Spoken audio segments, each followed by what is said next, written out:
మోపావు. ఏపీలో 3 డిస్కామ్స్ ఉంటే 3 డిస్కామ్స్ ని లక్షల కోట్ల అప్పులతో ముంచేసావు. ఎందుకు ముంచేసావు?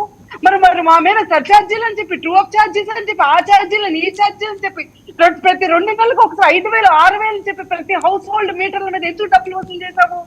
ఎవరికి ఇచ్చావు ఆ డబ్బులన్నీ?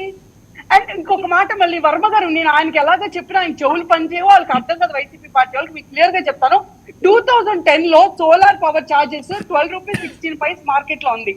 2016 లో 5.3 రూపీస్ ఉంటే మేము 2015 లో 4.63 రూపీస్ కి మేము పర్చేస్ చేసాం. అప్పుడు అన్ని స్టేట్స్ కన్నా లీస్ట్ ప్రైస్ ఉన్న. ఇప్పుడు ఏ రోజైనా మార్కెట్ ప్రైస్ కన్నా మేము తక్కువ పర్చేస్ చేసామని చెప్తావా? లేకపోతే 5 ఏళ్ల క్రితం 6 ఏళ్ల క్రితం వాళ్ళు ఎవరో పర్చేస్ చేస్తున్నాక నేను తక్కువ పర్చేస్ చేసా చెప్తాడా? ఆయనకి ఏమైనా బుద్ధి జ్ఞానం ఉందా? 2020లో 1.99 కి వచ్చింది సేమ్ సోలార్ ప్రైస్ యూనిట్. వీళ్ళు 2021 లో 2.49 పర్ యూనిట్ కొన్నారు. ఎందుకు కొన్నారు అంత ఎక్కువ పెట్టి? ఎందుకు డిస్కౌంట్లు ఎందుకు అంత ఇది వచ్చినాయి? ఎందుకు అంత ఎలక్షన్ కి గురైని అని అడిగితే దగ్గర ఆన్సర్ లేదు, దాన్ని చెప్పరు. ఈ రోజు ఇందాక అన్నారు ఏది ఏబిఎన్ లో ఇంకెక్కడో బడ్స్లింగింగ్ చేస్తున్నారు, నా మీద అన్బయాస్డ్ గా చేస్తున్నారని. మీరు వెళ్ళి రాసుకోండి.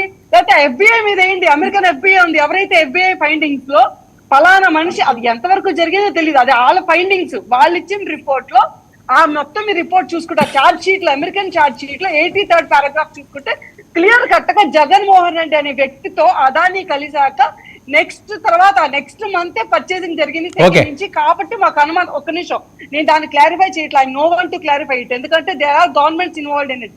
సో గవర్నమెంట్స్ చూసుకుంటే అది అంటే అమెరికా వాళ్ళు చెప్పిన మాట, దాని అవునా కాదా నిర్ధారించి మాట్లాడేసింది ఇండియన్ గవర్నమెంట్. సో వాళ్ళు చూసుకుంటే నాకు సంబంధం లేదు. 100% అక్కడ వచ్చింది, అక్కడ జగన్మోహన్ రెడ్డి పేరే బయటకు వచ్చింది. కాబట్టి ఈ రోజు బయటకు వచ్చి అపోజిషన్ పార్టీ మాట్లాడుతుంటే మాట్లాడతాం, మీరు మాట్లాడతాం మీరు. అండ్ ఇంకో మాట, ఒక్క నిమిషం వర్మ గారు, చిన్న డౌట్ ఉంది. 2010 లో 12 రూపీస్ 16 పైస్ కి మార్కెట్ ఉంది. 2016 కల్లా 5 రూపీస్ 30 పైస్ కి మార్కెట్ ప్రైస్ మారింది. అవునా? ఈయన చెప్పిన దాని ప్రకారమే. ఈయనేమన్నారు జగన్మోహన్ రెడ్డి గారు, 4.5 పైసలకి 4.5 రూపాయలకి నువ్వు ఎలా కొంటావు, 25 అగ్రిమెంట్ ఎలా చేసుకుంటావు, నేను ఎందుకు ఎక్కువ భరించాలని చెప్పి నేను రద్దు చేస్తాను అన్నాడు. అన్నప్పుడు కరెక్టే కదా. ఇప్పుడు నువ్వెందుకు మరి 25 years కి మళ్ళీ అగ్రిమెంట్ చేసుకున్నావు 2.49 కి? 25 years కి మీరు ఎలా అగ్రిమెంట్ చేసుకుంటారు? రేపు పొద్దున ఆ ప్రైస్ తగ్గదని గ్యారంటీ ఏంటి? నువ్వు చెప్పిన మాట మీద నువ్వు వెనక్కి ఎలా వెళ్తావు? నాకు అర్థం కాదు. అంటే నువ్వు తక్కువకి పవర్ కొన్నప్పుడు నువ్వు తక్కువకి ఇవ్వాలిగా ప్రజలకి. నువ్వు అది నీదేం గొప్పతనం? మరి ఆ డబ్బులన్నీ ఏం చేసినట్టు? ఆ మనీ అంతా ఎక్కడికి వెళ్ళినట్టు? ఆ రోజు ఇంకో మాట చెప్తానండి ప్లీజ్. ట్రాన్సిట్ ఛార్జెస్ పడుతున్నాయి. గుజరాత్ లో వాళ్ళకి 1.90 కి పవర్ వచ్చింది. ఎందుకంటే వాళ్ళు అక్కడ సోలార్ విండ్ యూనిట్ పెట్టుకున్నారు. అదే యూనిట్ ఇక్కడ అగ్రిమెంట్ చేసుకున్నారు చంద్రబాబు నాయుడు గారు, ఎక్కడ రాయలసీమలో పెడదాం. ఎందుకంటే రాయలసీమలో ఎంప్లాయ్మెంట్ క్రియేట్ చేయొచ్చు, ప్లస్ అక్కడ ఉన్న బ్యారన్ ల్యాండ్స్ అన్నిటికీ ప్రైస్ పెంచి అక్కడ ఫార్మర్స్ కి మనం ఎలాగైనా సరే ఫెసిలిటేట్ చేయాలని చెప్పి ఒకే ఉద్దేశంతో ఇక్కడ మాట్లాడుకుంటే, ఒక్క నిమిషం లెట్ మీ కంప్లీట్. నువ్వు వచ్చి కాదు తూచి నాకు అక్కర్లేదు ఈ అగ్రిమెంట్ అని పంపించేస్తే, అప్పట్లో ఉన్న వాళ్ళ మినిస్టర్, బీజేపీ మినిస్టర్, పవర్ కి రిలేటెడ్ మినిస్టర్, ఆయన ఓపెన్ గా లెటర్ రాశారు, చంద్రబాబు నాయుడు గారు ఆంధ్రప్రదేశ్ గవర్నమెంట్ ఎటువంటి రేట్ డిబేట్ మీ ఇద్దరి మధ్య జరుగుతున్నది. మిగతా ప్యానలిస్టులు కూడా ఉన్నారు, వాళ్ళు వెయిట్ చేస్తారు. కాదండి, నేను ఒక చిన్న పాయింట్ నా పాయింట్ నేను కంప్లీట్ చేస్తాను.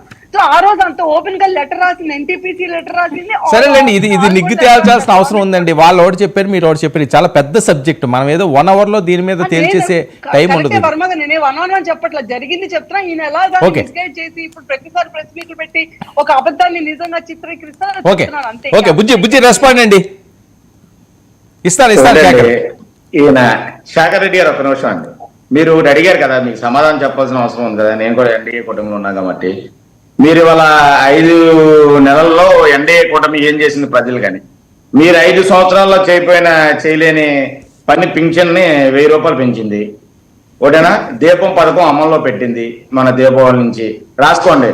ఇంకోటి ఏంటంటే తెలుసా, మీ వలన ఆంధ్ర రాష్ట్ర రోడ్లు ఎంత దౌర్భాగ్యమైన పరిస్థితికి వచ్చిందంటే, మీరు ఓడిపోతాకి మొట్టమొదటి కారణం కూడా అయ్యే రోడ్లే, రవాణా సదుపాయాలు, అలాగే డ్రైవర్స్ కానీ వీళ్ళందరి వల్ల. ఆ రోడ్లు ఇవాళ ప్యాచ్ వరకు అన్ని నియోజకవర్గాల్లో సుమారు ఒక్కో నియోజకవర్గానికి 30 నుంచి 35 కోట్లు రిలీజ్ చేసి పనులు ప్రారంభించి 60% గోతులు పోర్చడం జరిగింది. అది వాస్తవం కాదు, మీ గుండెల మీద చేసుకుని చెప్పాలి. ఎందుకనంటే మీరు డిబేట్ లో బాగా ఏంటంటే ఎక్స్పీరియన్స్ ఎక్కువ కాబట్టి మీరు కాగితాలు పట్టుకుని నా దగ్గర సాక్ష్యాలు ఉన్నాయంటే సరిపోదు. ఆ పవర్ గురించి కూడా ఒక రోజున మన వర్మ గారు పెడతారు, మీరు గాయత్రి గారు దాని మీద పేపర్లు పట్టుకుని ఓకే కానీ బుద్ధి ఏంటి కాదు, ఇప్పుడు ద్వారంపూడి గారి పరిస్థితి ఏంటి? ఇప్పుడు ఏ సౌజన్య గారు అక్కడ జరిగినవన్నీ కూడా చెప్పారు సార్. నేను ఆ రోజున స్వరూప గారితో సందీప్ గారితో కూడా మాట్లాడడం జరిగింది. అది చాలా దారుణం సార్. వీళ్ళ పరుగులు పెట్టించుకుంటారు సార్, చెప్పుకోలేరు ఆడపిల్లలు అసలు. ఇది 2-3 సార్లు మీతో కూడా మాట్లాడడం జరిగింది. నేను ఎంత దౌర్భాగ్యం, ఒక ఎమ్మెల్యే ఈయన మాట్లాడుతూ చంద్రశేఖర్ రెడ్డి గారు హౌస్కి వచ్చాడు. ఓకే అండి, హౌస్ దగ్గరికే వచ్చారు, వాళ్ళు రాళ్ళు పట్టుకుని కర్రలు పట్టుకుని వచ్చారన్నమాట అవాసం. శేఖర్ రెడ్డి గారు వాస్తవాలు తక్కువ మాట్లాడతారనే దానికి ఇది నిరాహరణ. మీ దగ్గరే ఉన్నాయి విజువల్స్ చూడండి. జనసేన పార్టీ నుంచి వెళ్ళిన 15 మంది 20 మందిలో ఎవరి దగ్గర రాడ్లు గాని కర్రలు గాని రాయ గాని ఆయన చెప్పిన పదాలే. ఈ పదాల్లో ఏ ఒక్క చేతులన్నా మీరు